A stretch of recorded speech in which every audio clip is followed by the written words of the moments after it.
Big moves in Las Vegas. The Raiders have officially released two players, Andre James and Gardner Minshew. But wait, Minshew's release wasn't normal.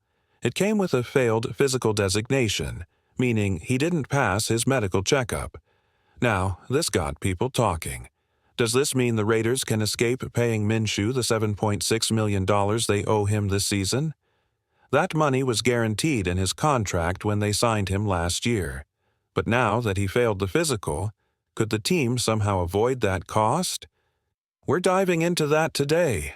Plus, I'll break down the Raiders' updated salary cap after these recent roster changes.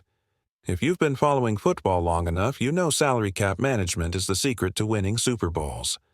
Some people say the salary cap is fake. But trust me, it's very real. Look at the Saints. Every year, they're deep in cap trouble, constantly borrowing from future seasons. And now, they're stuck in a tough spot with Derek Carr because releasing him would cost too much. That's the price of bad cap management. So, let's get back to Minshew. His failed physical means other teams might hesitate to sign him. If he's not fully healthy, teams could pass on him and go after guys like Desmond Ridder or Marcus Mariota instead. But back to the Raiders. Can they get out of paying that $7.6 million? The short answer, no. That money is locked in.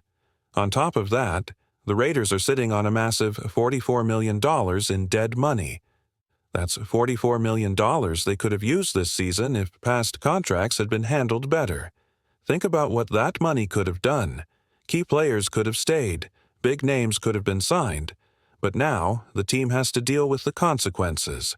Bad contracts have consequences, and the Raiders are feeling it. Think about this. $44 million in dead money. That's money that could have brought back key players. Robert Spillane, $11 million. The Raiders could have kept him. Nate Hobbs could have been brought back too. Teven Jenkins, his total contract was $51 million. $44 million could have covered almost all of it. This is the price of bad cap management. Now, Gardner Minshew's release adds another $7.6 million in dead money. There's no escaping that cost. But what does a failed physical designation actually mean for Minshew? Well, since he was cut due to an injury, the NFL will step in to help pay him and support his medical needs if he doesn't land on another roster. That's a big deal. Not every player gets that, and the Raiders tagging him this way ensures he gets help. But will this save the Raiders any money? Maybe, but not much.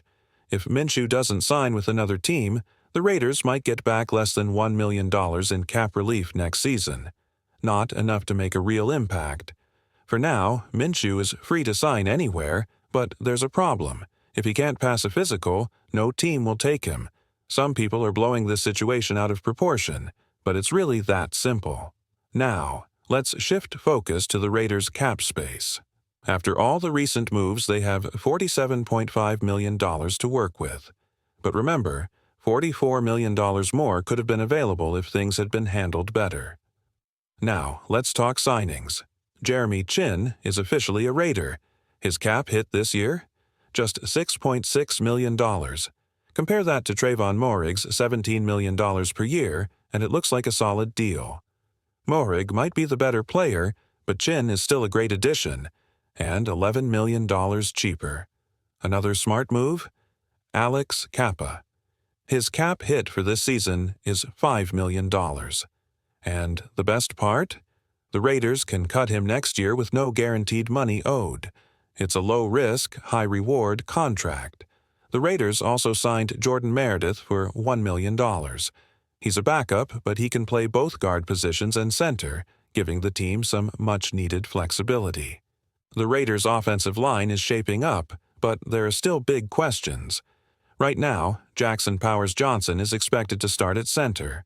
Jordan Meredith is a backup, ready to step in if needed. But who will be the starting guard? The Raiders seem to believe in Alex Kappa. His one-year, $5 million contract makes it clear this is a low-risk, high-reward move.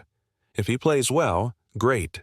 If not, the Raiders can cut him next year with minimal loss. but nothing is guaranteed. Dylan Parham could win the job. The Raiders might also draft a guard or sign another free agent. It's all still up in the air. Now let's talk about the biggest cap hit on the books, Geno Smith. His cap hit sits at $31 million right now. Some reports claimed it would be $25 million, but the real number is $31 million. That's a massive chunk of the team's available $47.5 million in cap space. But here's what's interesting. Geno Smith is getting an extension. You don't trade for a quarterback, give up a third-round pick, and not have a contract plan in place. The Raiders already know the number. It'll be between $40 to $45 million per year. It's just a matter of time before the deal is signed.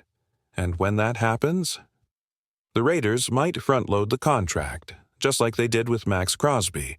His cap hit jumped from $27 million to $38 million this season, freeing up space for the future. That's smart cap management, and the Raiders could do the same with Geno. Overall, the team is in a strong financial position, but there are still moves to make. What's next? The Raiders have $47 million left to work with. Some of that will go to filling key positions. Jacoby Myers is in the final year of his deal, counting $14.9 million against the cap. If he has a breakout year, he'll demand even more on his next contract. Then there's Adam Butler, $3.8 million, Jack Jones, $3.4 million, and Isaiah Pola-Mao, $3.5 million. These players have a lot to prove this season. Now let's get into the three key positions the Raiders must address in free agency. The Raiders need a true number, one wide receiver, and time is running out. They have two options: sign a veteran in free agency or take a chance in the NFL draft.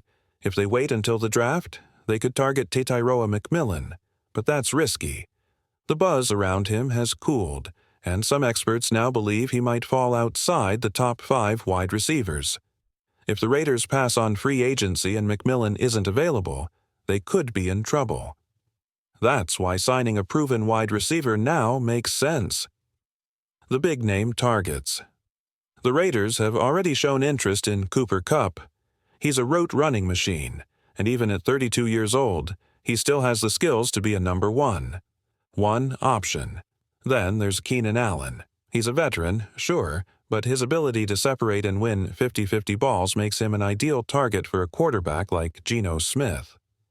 Allen will likely cost around $22 million per year, but for a team that desperately needs a true, number one wide receiver, it could be worth it.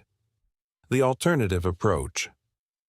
The Raiders could skip free agency and gamble on the draft, but do they really want to be forced into drafting a wide receiver at all costs? That's a dangerous position. What if the best player available is Travis Hunter, Will Johnson, Ashton Jeanty? They'd have to pass just to fill a need. That's why signing a receiver now, someone like Amari Cooper, Tyler Lockett, or even a surprise veteran, gives them flexibility. With a number one receiver locked in, the Raiders can take the best player available in the draft. What about the offensive line? Wide receiver isn't the only concern. The Raiders need to add a guard. The free agent market is stacked with talent, but prices are high. Some teams might hold back waiting for prices to drop. The Raiders could take advantage and land a top-tier guard at a discount. Bottom line, this team has money to spend, but every move they make now will define their season. Sign a receiver or roll the dice in the draft. Invest in the offensive line or wait for prices to drop. $12,112,222,245 and 7.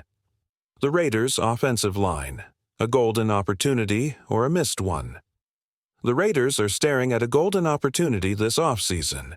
The offensive line market is stacked with talent, and Las Vegas has cash to spend. The big question is, will they make the right moves? A flood of talent in the draft and free agency.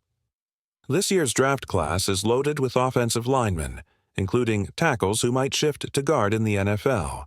Will Campbell, Kelvin Banks, these guys could be solid, but the transition isn't always smooth. Banking on a rookie to dominate right away is a risk.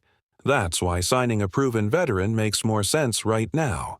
Teven Jenkins, a high-risk, high-reward star? If the Raiders want a game-changer, Teven Jenkins is the guy. Sure, injuries have slowed him down, but when healthy, he's a top-5 guard in the league. The only question, can he stay on the field? Some players learn to manage injuries better as they get older, and if Jenkins figures it out, he could be the best guard in the NFL. Pair him with Paris Johnson Jr., and suddenly, the Raiders have a line that could bully defenders like Shaq and Kobe back in the day. Other options in play. If Jenkins is too big a gamble, the Raiders have other choices. Brandon Scherf and Shaq Mason are veteran guards who might come cheaper. Remember when the Raiders signed Richie Incognito? People doubted him, and he turned out to be a monster for 2 years. History could repeat itself if they sign a proven veteran for the right price. The key here is flexibility. Spend wisely on a 1- or 2-year contract and don't lock the team into a long-term mistake. A player like Dalton Risner could be another solid option, but there's a reason teams keep passing on him. What that reason is? Nobody knows. Mekhi Becton. Boom or bust. Becton is a beast, 6 feet and 6 inches, 340 pounds. The guy makes other linemen look small, but let's be real. He's slow, struggles with speed rushers, and has been inconsistent. Just because he played well in Philadelphia,